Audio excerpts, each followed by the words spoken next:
Hey, good evening, and welcome to Streaming Bootcamp. I'm your host, Vic Senese. We're coming to you live over YouTube, LinkedIn, Facebook, X, and Kick. First time I'm using Kick on this show. Got a little different show for you tonight. Usually I have a preset program what I'm going to do, but this time I don't. I'm going to just kind of take questions from the audience. So if you want to have a question asked, you're free to go on and ask a question through the comments. Any of those ones I was mentioning have comments live, so you can send them in. I'll be able to see those on my comment box. We'll bring those up. But I also have a special guest showing up with me tonight. My son's joining me. So let's bring in Bill Senese here. Hey, Dad. Wait, welcome to the show. Thanks for having me. Excited to be here. We thought we were talking a little bit before it started that we could kind of go over the setup a bit. You've got a pretty nice setup going there, but a few things that could be changed. So let's go over that while we're waiting to see if we get any comments or questions coming in. I like the backdrop, but the problem is you got too much stuff showing on the sides.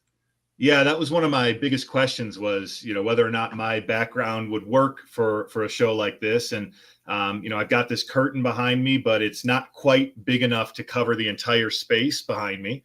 Yeah. What do you recommend that I do?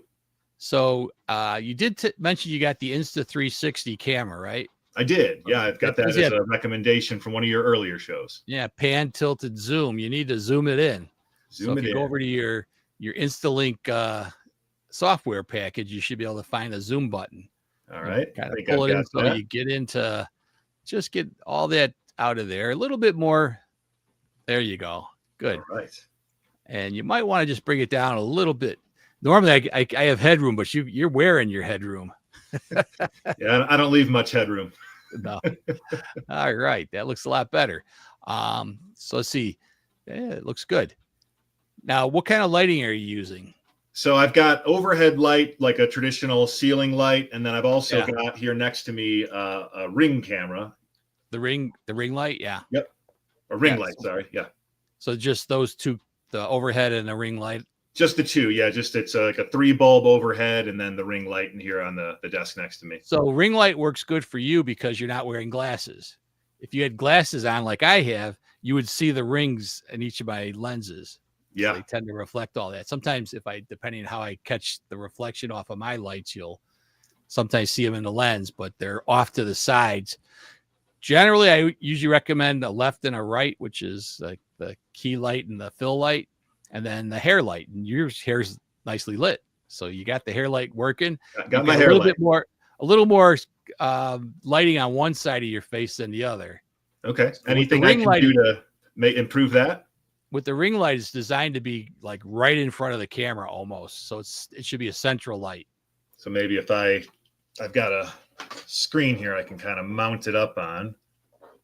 So I'm going to bring you up full view here. What about how about now? How's that look? That's better. Much more balanced. Yeah. Okay. Yeah. So that's definitely what you want to have as a look, to have it kind of fill your entire face with color. So no, it looks good. It was a good recommendation. Yeah. That light works well. And yeah, where it's at now, it was blinding me a little bit here on the side as well. It was kind of close. Now it's a little further off. And then what are you using as far as microphone? So for my microphone, I've got the Junevo kind of stand mic here. Yeah. So one of the recommendations I'm going to make is if you can notice, and I'm going to take my name tag off so you can kind of see, but you see where my mic's at, you can actually see it. Yeah. So these microphones are designed to have a short throw. So even though, some people want to keep them out of this line of sight, they actually work better if they're in sight. So and off to the side, like I've got mine. So you're not talking direct into it, because otherwise you'll get what we call plosives when you say your P's and stuff. Sure. Make more noise. So now go ahead. Let's hear you. Yeah. How's this? Now I've got it where it's, just in the frame, little off to the side, kind of similar to how yours is. Yeah. Perfect.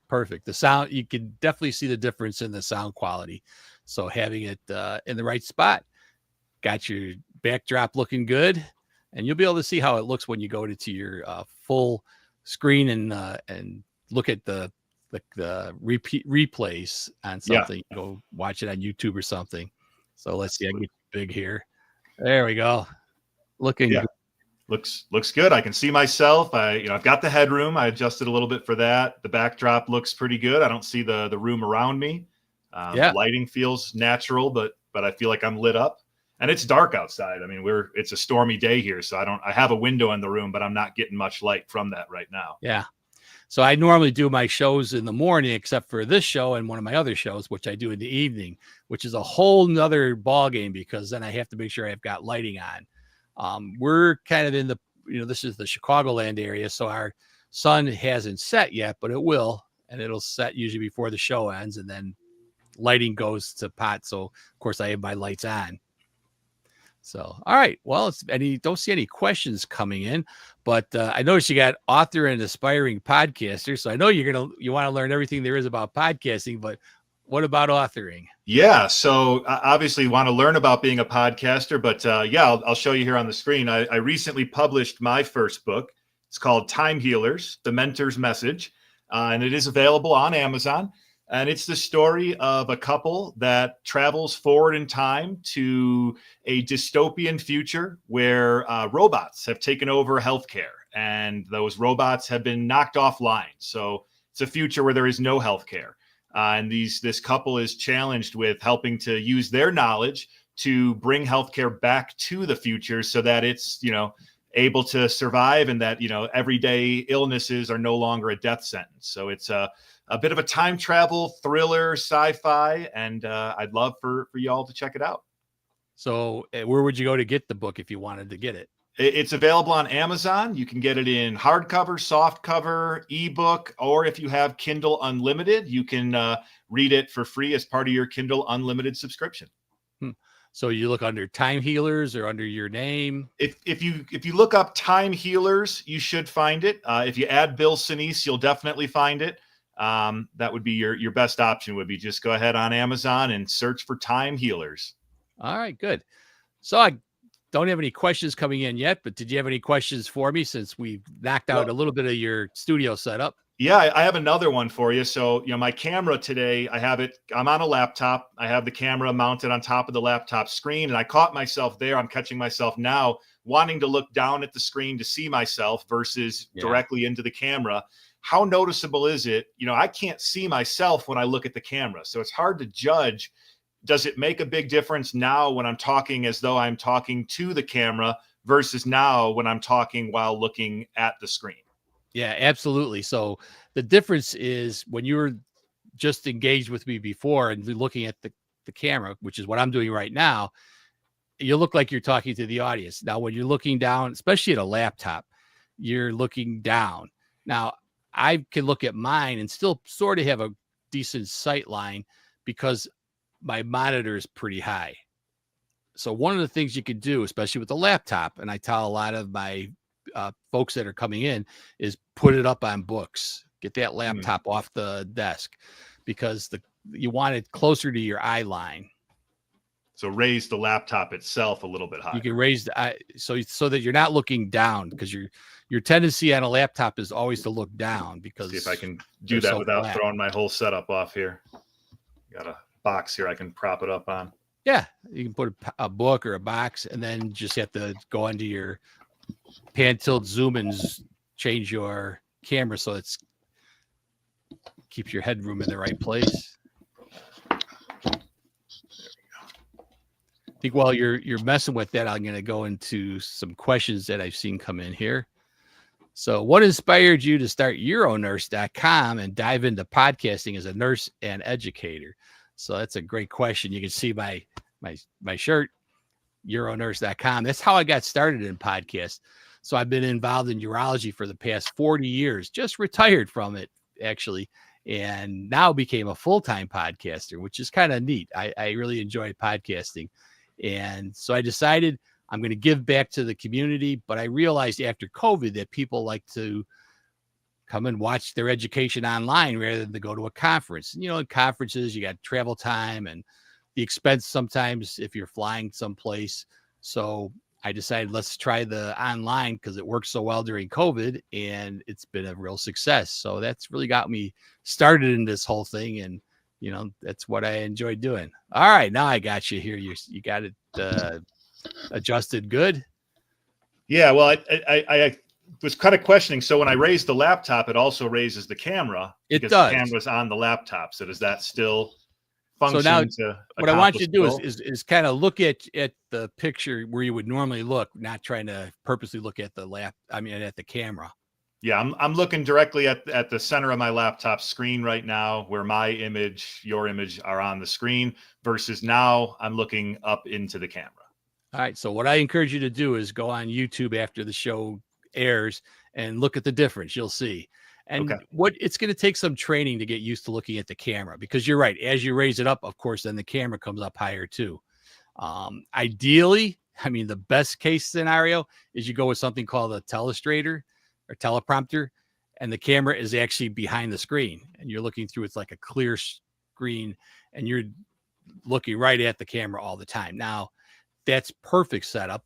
I've got a situation where I have two monitors that are on currently. One of the monitors is over my head a little bit. So I can actually kind of look at myself in that one. And it makes me want to look at the camera more than if I'm looking at the straight on monitor. Makes sense. All right. Let's see. I got another question coming up here. Whoops. How do you choose which topics to cover across your different podcasts, especially in specialized fields like urology and sexual health? That's a real tough question to answer. I'm lucky enough to get some of them that come to me. So I've been doing this long enough and got popular enough that companies will actually seek me out and say, hey, we've got this product. We wonder if you want to talk about it on your show. And that's worked out great. That's one of the ways I get a lot of the shows. The other thing is, in my industry, LinkedIn has got a lot of people that are in the healthcare field, especially under urology, that are followers or connections with me on LinkedIn. So I kind of watch their feeds and see what they're up to. And sometimes I'll see, some guy's talking about something new in urology that I haven't seen before. So then I'll go and I'll message them and say, hey, would you want to talk? In a couple of weeks, I have a person who just connected with me last month and said, really like your show, wanted to connect. And I noticed on her description of what she is, she's a doctor that does this biofeedback, but she lives in Cairo, Egypt. So I thought, well, why not? I'll reach out to her. So I did. I reached out to her and said, hey, would you be interested in talking on my show? And she said, yeah, absolutely. And, the time zones aren't that screwed up for us. So it's not as bad as when I've got people from Australia trying to come on. They're getting in at 1 a.m. But anyway, so she's going to be joining me in a couple of weeks. So somebody coming all the way from Egypt. It's always neat that way. Very cool. So you were talking about the intros and outros, the way the show starts. So that was another thing I was starting to think about is, as I plan to venture into my own show is, right now I don't have an intro video and, I just can obviously just pop on screen and say hi, but I noticed that your shows all have pretty nice, well put together intro videos. So it made me wonder, where did you get those? Did you make them yourself? How did you make them? Just tell me more about your intro videos. I'm going to bring this up here. So I use an AI program called Pictory. It is a paid program, but it's really a great program. And you can use this feature called text to video. Now, it actually has AI built into it. So you can just give it an idea and say, I need an intro for a podcast on the time healers. Say you wanted to do one on your book, and it'll create it for you. It uses stock footage that they own. So once you're a subscriber to their program, it gives you the access to the stock footage. So what you see running those videos you saw in the beginning are stock footage from this company. And because I subscribe to it, I get to utilize that in my videos. These are all, you're basically paying for the licensing. So you get both things, and it creates the whole thing in minutes. To try to do that, the other way to do it is editing. That would be even that little short 30-second intro, at least an hour worth of editing. Yeah, that's kind of what I was thinking. Was I was trying to start to think about how could I make that myself, and yeah, I was definitely thinking it was not something quick and easy. No, it's doable, but certainly not quick and easy. All right, let's see here. Gonna go through some of these questions that I got from folks earlier. What's your process for preparing an episode from idea to recording to publishing? Oh, so there's a good one. If you want to do this stuff, if you're going to do it, you want to be an aspiring podcaster, which you put down here, aspiring podcaster. You need to put time and energy into it. If you just kind of have an ad hoc type thing where you come on and no plans, no ideas, sort of like what I'm doing here a little bit, just going with questions, it's going to be a failure. You need to do the prep work. So you got to do some research. Now, I use AI a ton. So I do a lot of my prep work using AI. Now, one of the things about AI is you have to know the material. So you don't want to do something that you're not familiar with. So you're not sure whether AI is giving you good information or not. So, and of course, in ours in healthcare, it's really important if it tells you one thing and it's way off base, and sometimes it is, I go, that ain't right. So I go in and correct it. But you want to have start with an idea, something you want to talk about. And I kind of told you how I get some of these ideas just from different, sometimes manufacturers or somebody. Sometimes I get a question from the audience. They'll say, hey, I got this problem. What should I do? And then I'll say, oh, that's a great one for an episode. So I'll bring it up as an episode. So it's always start with an idea, but then build on the idea with things like AI. Let it kind of write some of the programming for you.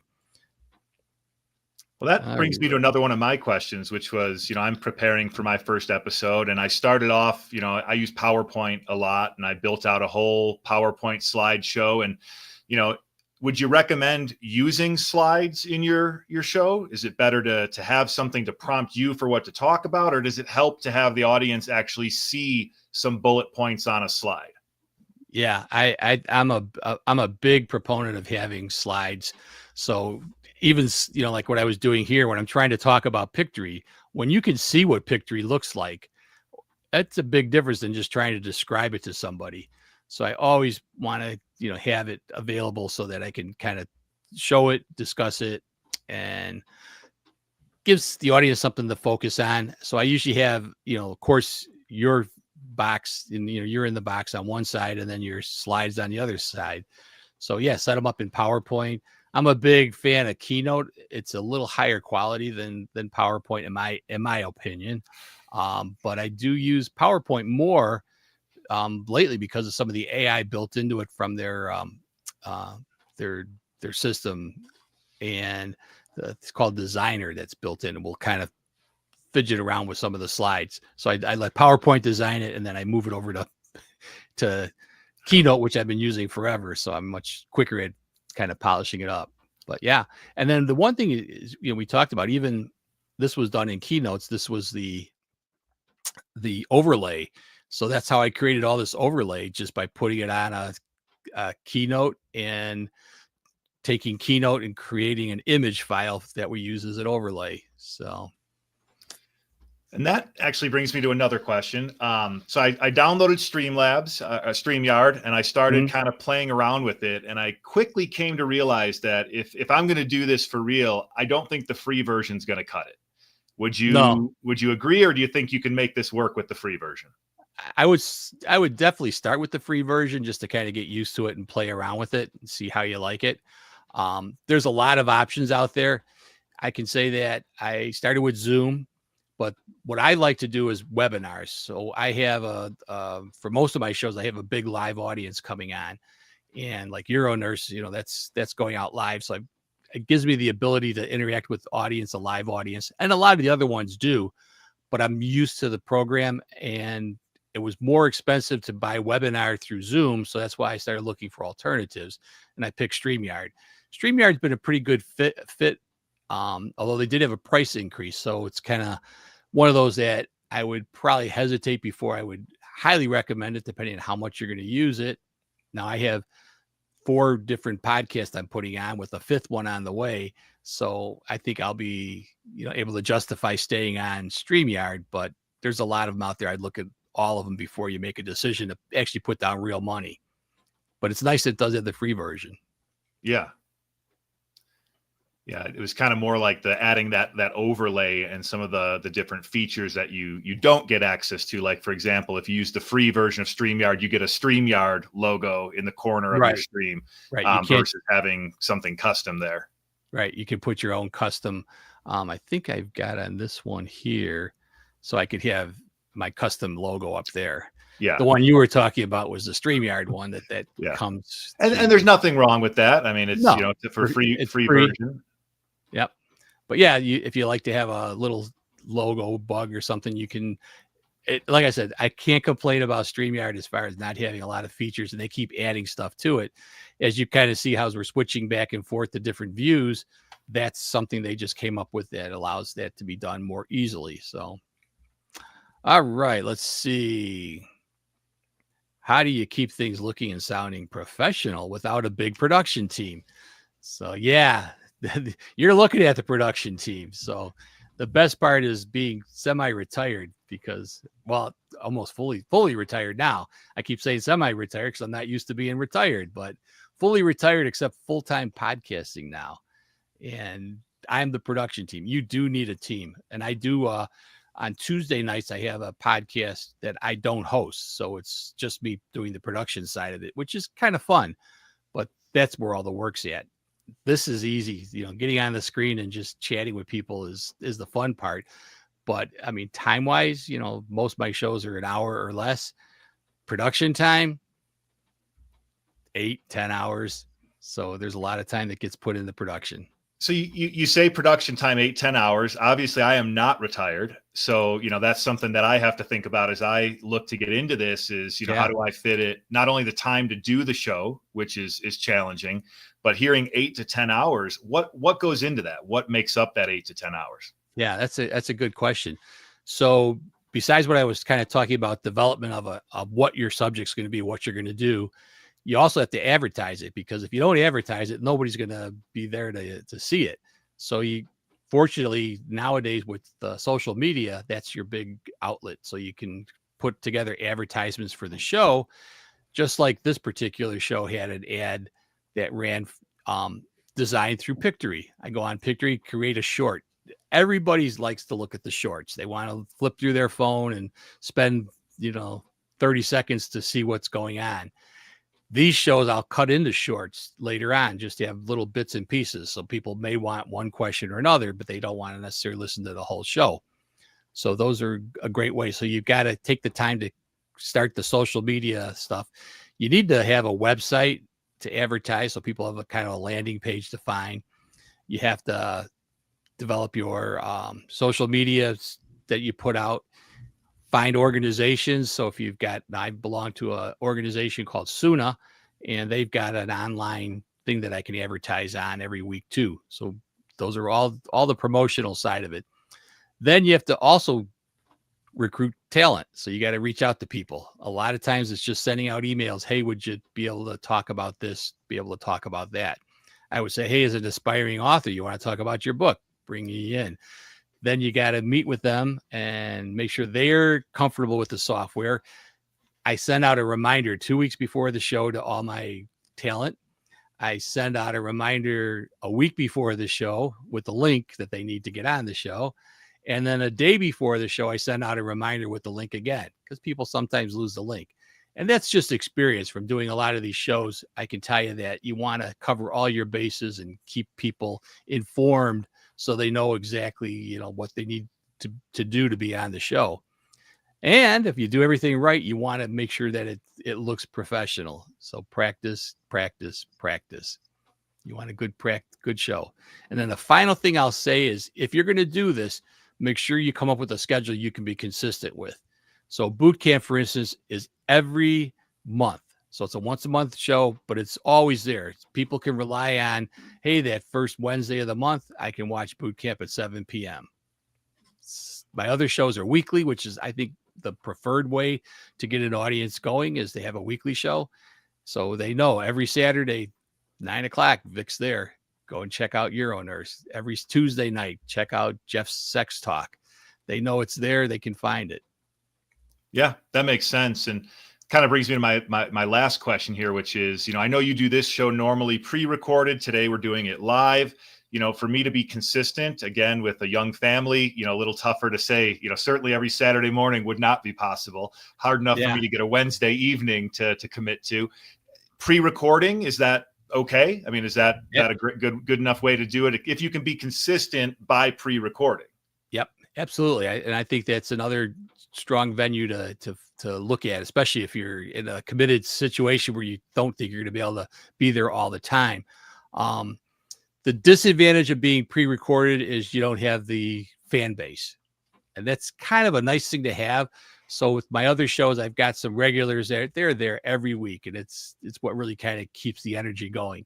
But my other shows, I do pre-record, and I can tell you that from the comments that I get, that there's a lot of people that are watching them every week. So I know that they get their own fan base, and definitely a way to go. I would say, that's ideal. I started pre-recording because of so many of them. I knew I couldn't be committed to the same time, except for my UroNurse one. I'm always there for. And even that one I've pre-recorded because, for instance, this Saturday, I'm going to be doing a pre-recorded program because a good friend of ours is getting ordained to be a priest. Oh. So I don't want to miss that. And sometimes you just can't be in two places at once. It's an option. I don't do it too often on UroNurse, but I do it. I do pre-record this one most of the time. So yeah, good question. Well, Bill, it's been great having you on the show for today. Yeah, it's been my pleasure. I feel like I feel much more prepared to launch my show. Definitely still work to do, but feel like I'm another step of the way there. And I do see we've got some viewers that they haven't put any questions in, but that's okay. If you got some good ideas, that's all that matters. So with that, if there's no other questions from the audience, I'm going to go ahead and call it a day because it's been a long day for me too. So good talking to you, Bill. Keep up with that book, and we'll see you soon. Thanks. And for the rest of you that are watching, of course, next month, we'll be back with another boot camp.